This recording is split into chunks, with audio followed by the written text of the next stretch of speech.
வணக்கம் நண்பர்களே. இன்றைய நாள் புத்துணர்ச்சி மிக்க நாளாக அமையட்டும். இன்று அம்புலி மாமா கதைகளில் 2005 வெளியான பசிக்கு மருந்து என்ற கதையை கேட்கலாம். ஒருமுறை உதயகிரி ராஜ்யத்தில் கடும் பஞ்சம் உண்டாயிற்று.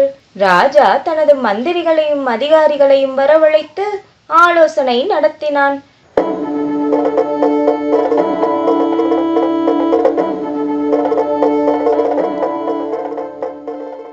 நமது ராஜ்யத்தில் இப்போது பஞ்சம் தலைவிரித்தாடுகிறது. மக்களுக்கு பசியே எடுக்காதவாறு ஒரு மருந்தை நமது வைத்தியர்கள் கண்டுபிடித்து விட்டால் இந்த பஞ்சத்திலிருந்து நாம் விடுபடலாம். ஏன் என்னுடைய யோசனைக்கு யாரும் பதிலளிக்காமல் மௌனமாக இருக்கிறீர்கள்? முதல் மந்திரி சுபுத்தி, நீ என்ன கூற நினைக்கிறாயோ கூறு. அரசே, பசிக்கு மருந்து கண்டுபிடிப்பதால் பஞ்சம் தீருமோ தீராதோ தெரியாது. ஆனால் அதனால் பல விபரீதங்கள் நேரிடும் என்பது மட்டும் நிச்சயம். என்ன விபரீதம் நிகழும்? ஏதாவது பேச வேண்டும் என்று பேசுகிறாயா என்ன? வேறு யாரேனும் என் யோசனைக்கு பதில் கூற நினைக்கிறீர்களா? அனைவரும் மௌனம் காக்கிறீர்களா? சரி வைத்தியர்களே, இன்றிலிருந்து 1 மாதத்திற்குள் பசிக்கு மருந்து கண்டுபிடிக்கும் பொறுப்பை உங்களிடம் தருகிறேன். அரசர் என்ன கூறுகிறார்? 1 மாதத்திற்குள் மருந்து எப்படி நாம் தயாரிப்பது? இது முடியாத காரியமாயிற்றே. ஆமாம், முடியாத காரியம்தான். இப்பொழுது நீ அரசனிடம் பதில் கூற விரும்புகிறாயா என்ன? வாயை மூடிக்கொண்டு அமைதியாக இரு. யார் இந்த வைத்தியர்? அரசரிடம் ஏதோ கூறப்போகிறார், என்னவென்று கேட்கலாம். மன்னிக்க வேண்டும் மகாராஜா, பசியே எடுக்காமல் செய்ய வல்ல மருந்தை பற்றி எந்த மருத்துவ நூலிலும் சொல்லப்படவில்லை. அப்படியானால் உங்கள் அனைவரையும் சிறையில் அடைக்க உத்தரவிடுகிறேன்.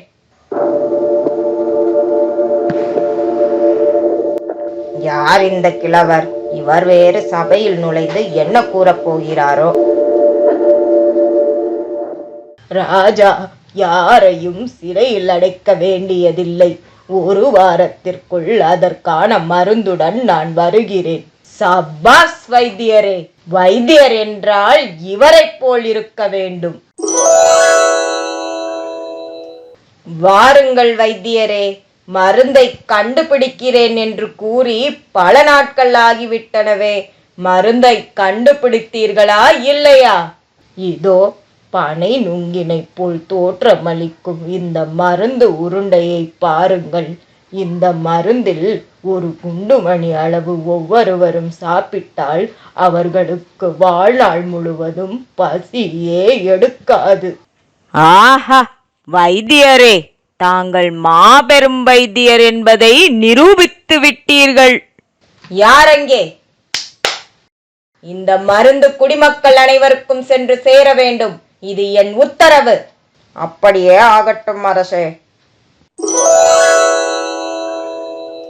முதல் மந்திரியாரே, அந்த மருந்தால் நம் குடிமக்கள் பசியின்றி வாழ்கிறார்களா? ஆம் மகாராஜா, நம் மக்களுக்கு பசி என்பது அறவே மறந்துவிட்டது. மிக்க மகிழ்ச்சி. இதனால் தான் அம்மருந்தை தயாரிக்க உத்தரவிட்டேன். இப்பொழுது தெரிந்து கொண்டீர்களா? சுபுத்தி, என்னிடம் ஏதோ பேச வேண்டும் என்று கூறினீர்களே, என்னவென்று கூறும். மகாராஜா, குடிமக்கள் யாவரும் வேலை செய்வதை நிறுத்திவிட்டனர். பசி இல்லாததால் அவர்களுக்கு வேலை செய்ய வேண்டிய அவசியம் இல்லாமல் போய்விட்டது. அதனால் என்ன? நம் மக்கள் பசியின்றி சுகமாக வாழ்ந்தாலே எனக்கு மிக்க மகிழ்ச்சி. அரசே, தாங்கள் வேண்டும் என்று கூறிய பொருட்கள் நம் ஊரில் கிடைப்பதில்லை. ஏன், என்ன ஆயிற்று? முதல் மந்திரி சுபுத்தியை அழைத்து வா, அவரிடம் விசாரிக்கிறேன். என்ன முதல் மந்திரியாரே, நம் ராஜ்யத்தில் பொருட்கள் சரிவர உற்பத்தி ஆவதில்லையா என்ன? ஆம் மகாராஜா, ராஜ்யத்தில் எல்லோரும் அவரவர்கள் தொழிலை நிறுத்திவிட்டதால் ஒரு பொருளும் கிடைப்பதில்லை. அப்படியா கூறுகிறாய்? இப்பொழுது என்ன செய்வது மந்திரியாரே? பசி என்பதை அவர்கள் மறந்து விட்டதால் தொழில் செய்வதே இல்லை போலும். இதை எப்படி தடுப்பது? அரசே, முதல் மந்திரியார் சுபுத்தி தங்களை காண வந்துள்ளார். உள்ளே அனுமதியுங்கள். வாருங்கள் முதல் மந்திரியாரே, என்ன விஷயம்? மகாராஜா, மக்கள் இப்போது சட்டவிரோதமான செயல்களை செய்கிறார்கள். நமது சேனை வீரர்களை கொண்டு சட்டவிரோதிகளை பிடித்து சிறையில் அடையுங்கள். சேனை வீரர்களா? யாருமே இல்லை அரசே. ராஜா, ராஜா, நமது பகைவன் பிரசண்டன் படையெடுத்து வந்து நமது கோட்டையை முற்றுகையிட்டிருக்கிறான். அவனுடன் எதிர்த்து போராட நமது வீரர்கள் யாருமே இல்லை. இப்போது நாம் என்னதான் செய்யலாம்? ராஜா, பேசாமல் நாம் பகைவர்களிடம் சரணடைந்து விடலாம். என்ன கூறுகிறாய் சேனாதிபதி? ஆமரசே, எதிரிகளை எதிர்த்து சண்டையிட ஒரு வீரரும் அங்கு இல்லை. பேசாமல் நாம் பகைவரிடம் சரணடைந்து விடலாம். ஐயோ, பகைவர்கள் சபைக்குள்ளேயே நுழைந்து விட்டனர் அரசே.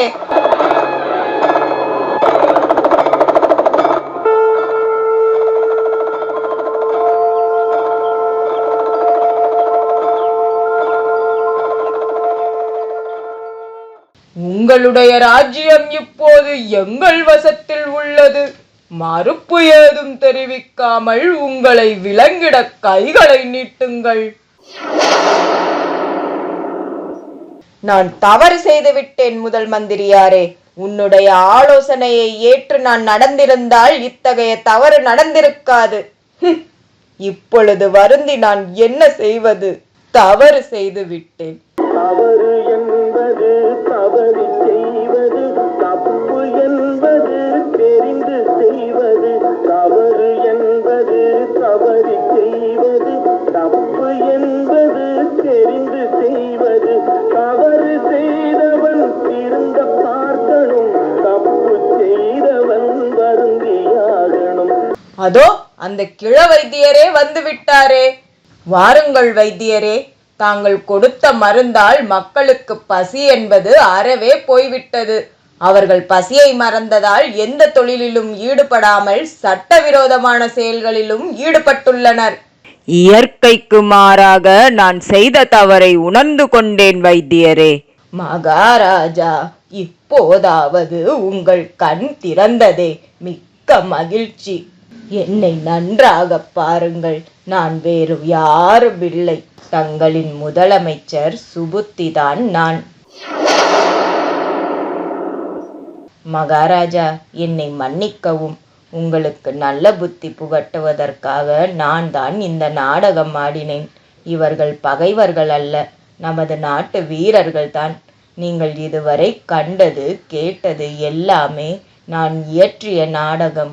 பஞ்சத்தை போக்க நாங்கள் எடுத்துக்கொண்ட வழிமுறை தவறானது என்பதை சுட்டிக்காட்டவே நான் இவ்வாறெல்லாம் செய்ய நேரிட்டது என்று கூறி முதல் மந்திரி மீண்டும் ராஜாவை வணங்க, ராஜாவுக்கும் கவலையெல்லாம் தீர்ந்து பழையபடி ஆனான்.